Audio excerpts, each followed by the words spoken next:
remete a nossa mente a descanso. A gente já lembra de rede, de deitar, desfrutar. Que maravilha desfrutar. E da graça de Deus, então, melhor ainda, desfrutar do que Deus tem para nós, do que Deus tem dado para nós todo o tempo, a graça dele sobre nós. Mas não se engane, desfrutar da graça exige algumas coisas que nós temos que entender a Deus e o trabalhar de Deus na nossa vida. Temos o texto básico da semana 17, que está no Evangelho de João, é o versículo 1 do capítulo 21. João 21, só para citar o texto, que durante a semana nós vamos meditar nos devocionais, vamos nos reunir.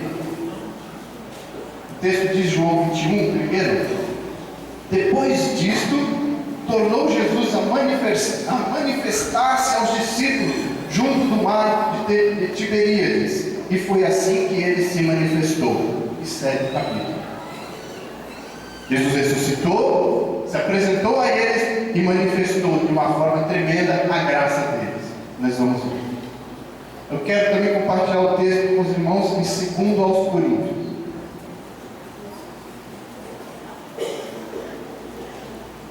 Capítulo 12, no versículo 7.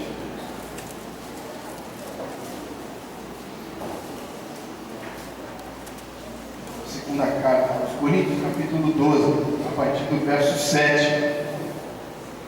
Está dizendo assim: e, para que não me ensoberbecesse com a grandeza das revelações, foi-me posto um espinho na carne, um mensageiro de Satanás, para me esbofetear, a fim de que não me exalte. Por causa disso, 3 vezes pedi ao Senhor que o afastasse de mim. Então ele me disse: a minha graça te basta, porque o poder se aperfeiçoa na fraqueza. De boa vontade, pois, mais me gloriarei nas fraquezas, para que sobre mim repouse o poder de Cristo. Amém? Parecem textos totalmente diferentes. Em um deles, Deus está manifestando a graça dele, abençoando, dando tudo, dando peixes, dando pão, dando brasa. No outro, ele diz que não ia atender a oração. E todos são manifestados da graça. Todos fazem parte do desfrutar da graça de Deus na nossa vida. Quando nós falamos em graça de Deus, a definição mais simples que vem, quando nós estamos na escola dominical, aprendemos desde criança, e nos primeiros passos da fé, a graça é o favor imerecido. Pronto. É algo que a gente não merece e a gente recebe. Um favor imerecido, presente de Deus para nós, é graça.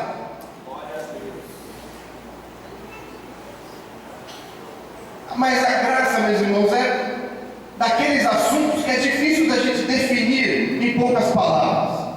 É como o amor de Deus. Você definir e falar dele, você vai encher de palavras e não vai conseguir fechar essa explicação, porque o amor você pratica, o amor você vive, o amor você faz as coisas pelo amor, através do amor. E a graça de Deus é assim, ela é manifesta na nossa vida, sem explicação. Como assim? É graça de Deus, é só desfrutar e entender que Ele está trabalhando na nossa vida. A graça de Deus, então, ela é multiforme, ela não tem uma forma definida de atuar. A graça de Deus é tão grande, alguns definem a graça como um oceano. Um rio, você tem o início dele, ele deságua no mar. Um lago, ele é cercado, a água está ali, não sai dali. O oceano é diferente. Você não sabe onde ele começa, onde ele termina. Você não sabe até a profundidade dele. Quando estamos no oceano e começamos a entrar, não dá mais pé, não tem mais como. Então é se entregar e deixa o oceano te levar. Assim é a graça de Deus, meu irmão. Se entrega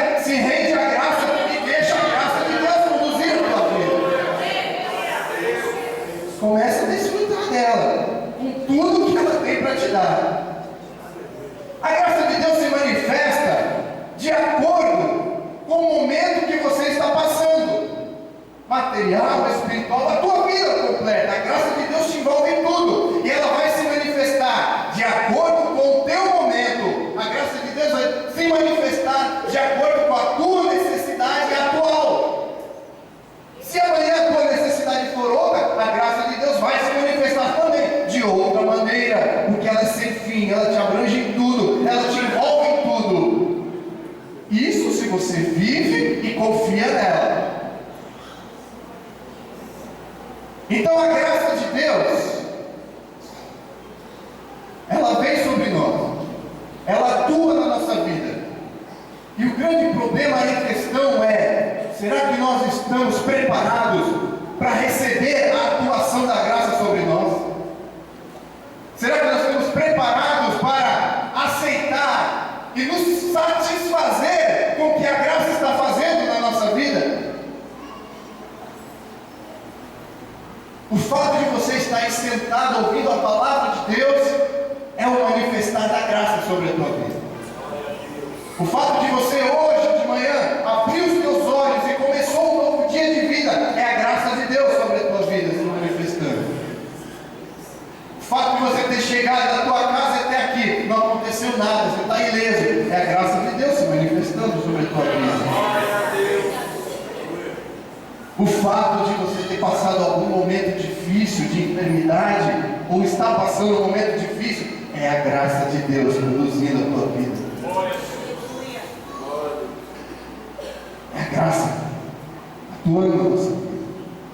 A primeira forma que a gente sentiu a graça de Deus foi quando ela nos salvou, a graça salvadora. Nós lemos o texto de Paulo. Primeira vez que ele sentiu essa graça foi quando ele ainda era o perseguidor dos cristãos, e veio o Senhor sobre ele. Ele caiu no chão, prostrado do seu cavalo, e ele teve uma cegueira temporária. E o Senhor disse para Ananias: olha, vai até o Paulo, porque ele para mim é um vaso escolhido. O que o Paulo fez para ser escolhido? O que ele fez para merecer que Deus enviasse alguém para ele? Ele perseguiu os cristãos e queria matar ele. Ora, isso não é motivo, na nossa concepção, é motivo para tirar Paulo do caminho e não para trazer ele para a graça. Mas a graça de Deus é tão tremenda que Ele não quer saber o que você fez antes, o que você praticou, o quanto você matou, que pecado você fez. A graça vem e te alcança onde você estiver. E agora Paulo, mais para frente, ele estava escrevendo uma carta aos Colossenses, ele está preso, escrevendo uma carta para a igreja em Colosso. Ele está escrevendo assim para os irmãos colossenses. Essa graça, esse Deus, Ele nos libertou, Ele nos transportou do inferno das trevas para o reino do Filho do seu amor. Eu devo usar os nossos livros toda vez que ele fala isso, porque é algo fenomenal, porque explica realmente o que é a conversão do caminho, o mudar de rumo, a mudança de 180 graus, porque sem a graça de Deus nós estamos no caminho direto, com destino certo ao inferno, para baixo, mas Ele veio, nos resgatou e nos colocou no caminho para cima. Agora você anda para cima, para a graça, para Ele, para o céu. Olha, o que eu fiz para merecer isso? Você simplesmente reconheceu: eu sou dependente da graça. Agora desfruta da salvação. A graça salvadora te alcançou. Em Colossenses tem mais uma coisa: havia um escrito de dívida contra vocês. E quando no nosso tempo a gente fala em escrito de dívida, a gente já lembra aqueles boletos, né, que veio na nossa casa, aquele código de barra embaixo, aquele valorzinho, o escrito de dívida. Havia um desse no reino espiritual contra você, para você pagar, por causa do teu pecado, do meu pecado. E lá no lugar do valor estava escrito a morte. O pagamento era com a vida, tinha que morrer, aí a dívida está paga.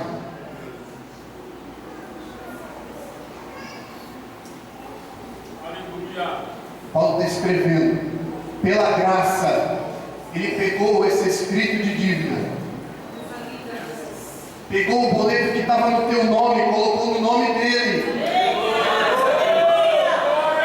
Ele foi na cruz e gravou e disse: está pago.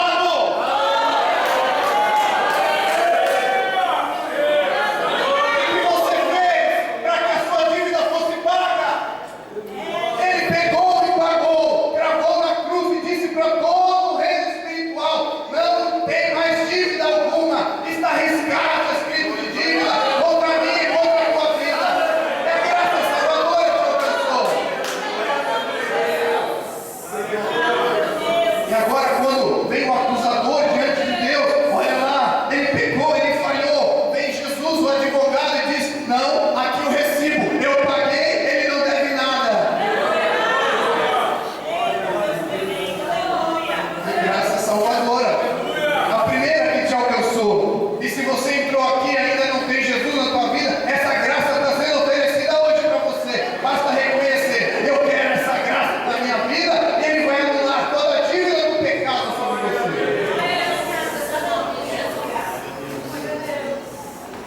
Em outros momentos, essa graça, ela vem como provedora. Aí, gente, vem como provisão. Vem na hora da necessidade, na hora que a gente está passando por um momento material difícil, uma situação complicada na vida, e sem entender, vem provisão de Deus para nós.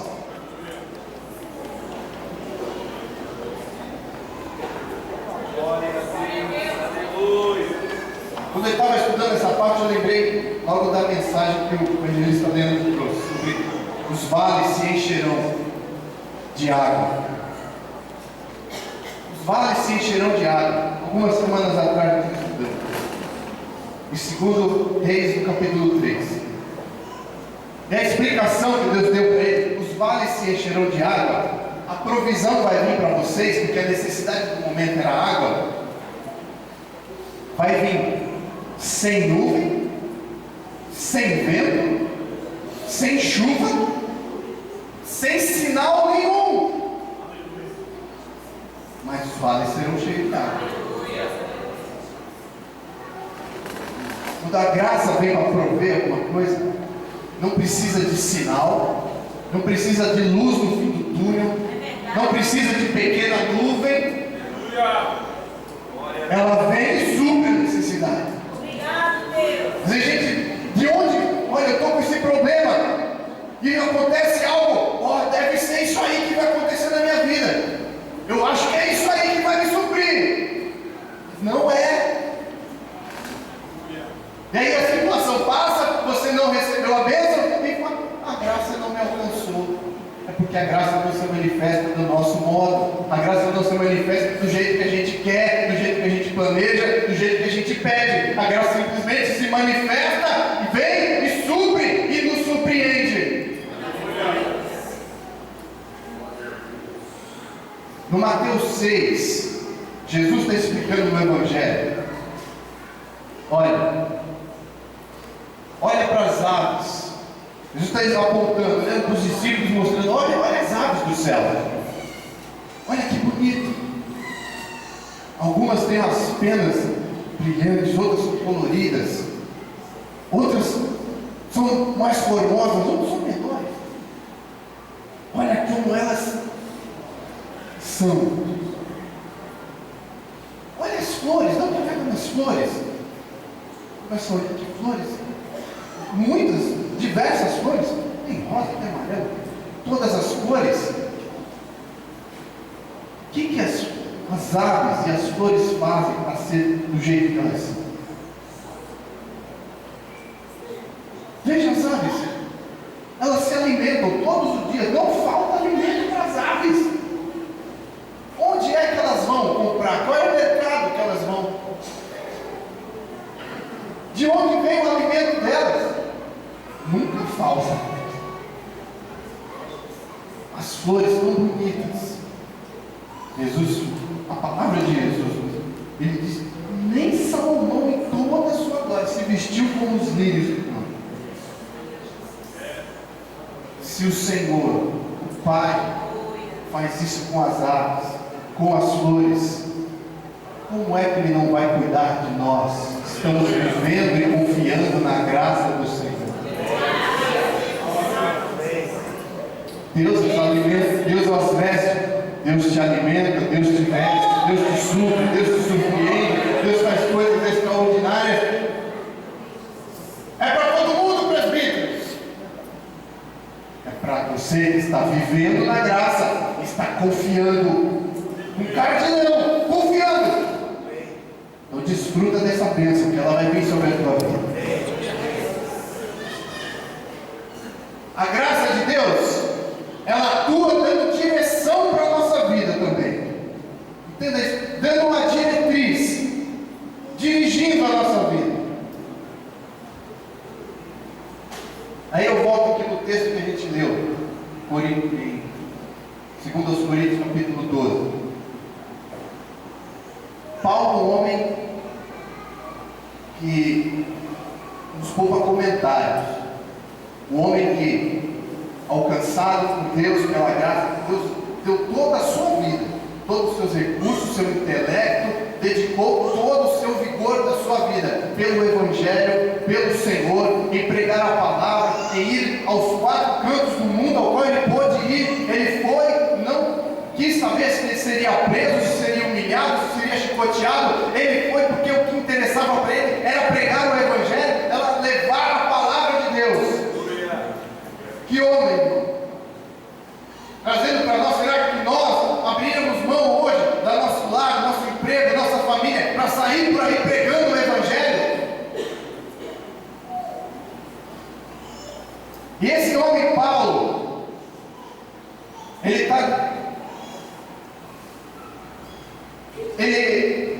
se coloca numa posição de tamanha dependência de Deus, e sendo tão grande, um homem tão poderoso dentro da pregação do Evangelho. Ele está começando o capítulo 12 dizendo assim: eu conheço um homem que foi revelado para ele coisas extraordinárias. Ele está falando dele mesmo, ele não quer falar quem é. Eu conheço um homem que foi arrebatado e recebeu os ensinamentos do próprio Senhor. Forte isso. Olha a tamanha intimidade dele com Deus. Nossa, então, que esse homem dobrar o joelho e pedir, o céu vai se abrir e vai ser concedido para ele. Olha a intimidade dele. Olha a que ponto chegou de receber direto do Senhor as diretrizes. Mas aí no versículo 7, ele está dizendo que ele tinha algum problema. Não está escrito, eu não vou discorrer sobre isso. Ele tinha um problema na carne.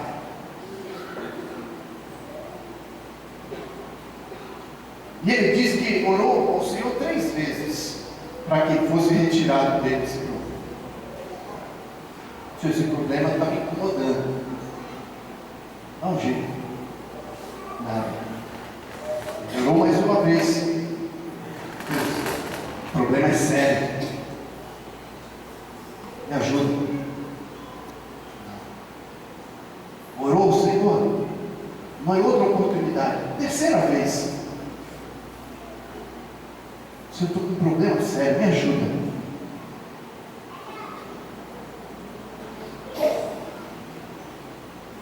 Aqui é uma parênteses que a gente tem que entender. Quando a graça está dando direção para a nossa vida. Quando a graça está nos moldando, nos apertando, para moldar o nosso caráter. Às vezes nós passamos alguns apertos na nossa vida, no nosso cotidiano, no nosso ministério. A graça de Deus está se manifestando para te colocar no rumo que Ele quer. A graça de Deus está se manifestando para bater um pouco esse teu orgulho, meu irmão. Às vezes a graça de Deus está te apertando para você abaixar um pouquinho a tua moral, que você acha que está lá em cima.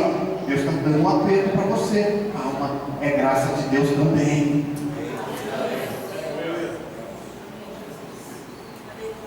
Ele poderia até dizer: Paulo fez uma grande campanha, 3 dias de oração para que o mal saia no nome de Jesus.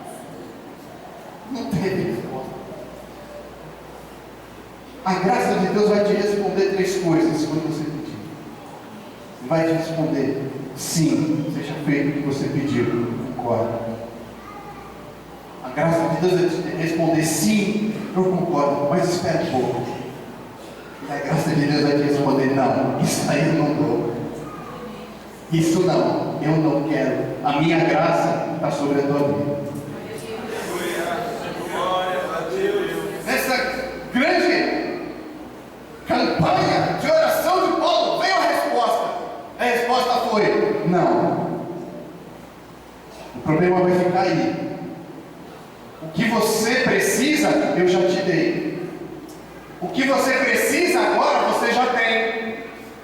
O que eu acho que você precisa nesse momento, eu estou te dando nesse momento agora.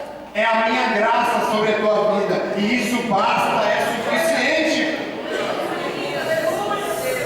A minha graça basta para você. Aprenda a entender quando a graça de Deus está se manifestando ao contrário do que você quer. Que seja feita a vontade dele, não a minha. Que seja feito o querer dele, não o meu. Que seja feito o que ele quer fazer na minha vida. Aleluia. A graça de Deus faz isso com a gente. Ela aperta a gente. A graça de Deus, ela também vai se manifestar na tua vida quando você estiver precisando de força. Quando você pensar que você está fraco. Quando você estiver abatido. O Paulo passou esse processo tremendo para poder aprender. Pronto, eu só preciso da graça de Deus. A graça de Deus basta sobre a minha vida. Não precisa fazer a minha vontade, não. Faz a tua vontade. É graça sobre nossa vida.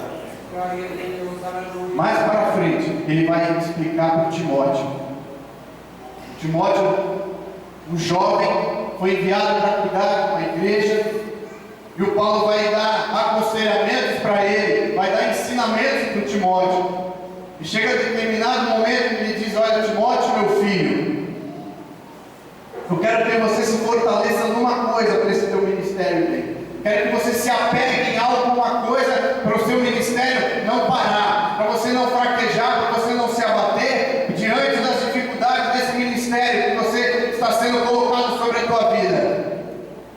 Timóteo, meu filho, se fortifica na graça. Aleluia. Ele está falando no capítulo 2 de Timóteo. Fortifica-te na graça. Eu já aprendi isso.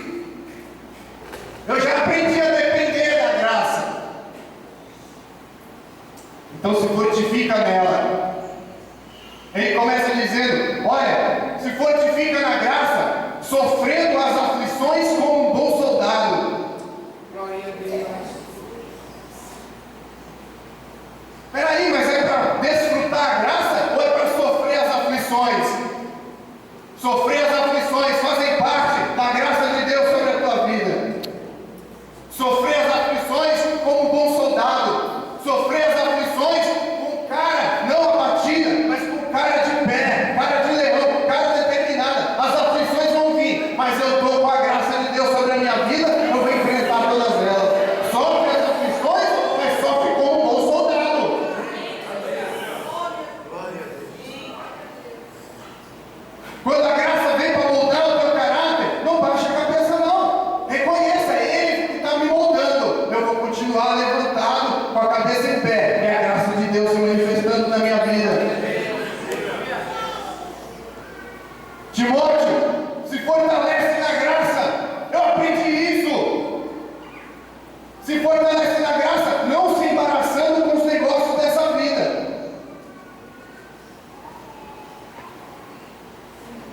Porque as situações da vida vêm exatamente para tirar a gente da graça. Pronto. Sair da graça. É assim que dizem por aí? As aflições da vida vêm para te tirar da graça. Não saia debaixo da graça de Deus. Enquanto você estiver debaixo dela, Deus está conduzindo as coisas. Deus está conduzindo tudo. Mas é prova. Passa a prova, mas passa debaixo da graça. Passa ela debaixo da graça de Deus. E ele termina falando para Timóteo: olha, se fortalece na graça. Sofre as aflições como soldado. Não se embarace com as coisas da vida. Foge das falácias inúteis. Porque se com Ele nós morrermos, com Ele viveremos. Se com Ele passamos as dificuldades, com Ele venceremos. É a graça de Deus sobre nós. Inúmeras coisas a gente poderia falar sobre a graça de Deus até a meia-noite. Das diversas formas que ela se manifesta e atua, de acordo com a tua necessidade, de acordo com o que você está passando hoje, de acordo com o que você entrou por essa porta precisando de algo de Deus. A graça de Deus para te ajudar, para te dar o que você precisa, para você desfrutar dela. Mas como já foi dito, para desfrutar das bênçãos, para desfrutar do que a graça tem para você, volta para a primeira semana. Tem que viver na graça. Tem que confiar nessa graça. O Tiago está falando no capítulo 4, no verso 6. Que o Senhor, Ele se opõe aos orgulhosos. Os orgulhosos não querem a graça de Deus. Os orgulhosos querem a sua própria vontade sendo realizada. Os orgulhosos não aceitam o operar de Deus na sua vida. Não aceitam quando precisa passar por um momento de aperto. Não aceita até as bênçãos da forma que a graça te dá. Ele quer a graça, as bênçãos da forma dele. O orgulhoso ele só quer da maneira dele. E o Tiago está falando que Deus se opõe a ele. Mas aos humildes, Ele dá a graça. Seja humilde. Seja humilde, para que você possa desfrutar da graça de Deus. Quero terminar com o Salmo 84, versículo 11.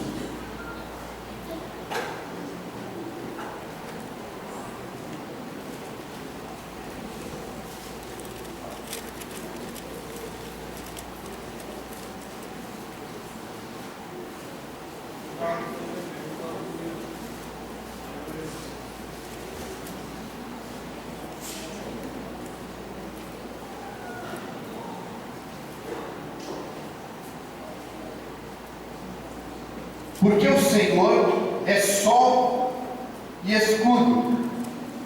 O Senhor dá graça e glória. Nenhum bem sonega. A quem? Aos que andam retamente. Como é bom desfrutar da graça, irmão. Como é bom receber as bênçãos, entender a direção dele na nossa vida, mas a graça vai se manifestar aos que andam retamente. Amém? Como é a graça de Deus, né? Vamos ficar de pé? Vamos orar?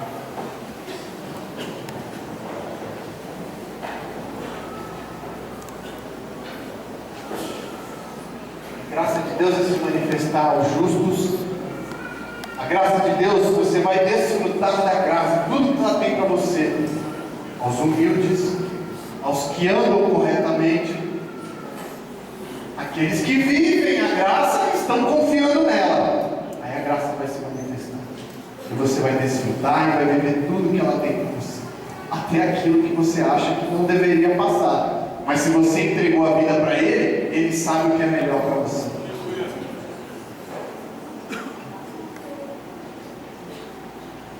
Alguns apertos na vida vêm para moldar o nosso caráter. alguns apertos da vida,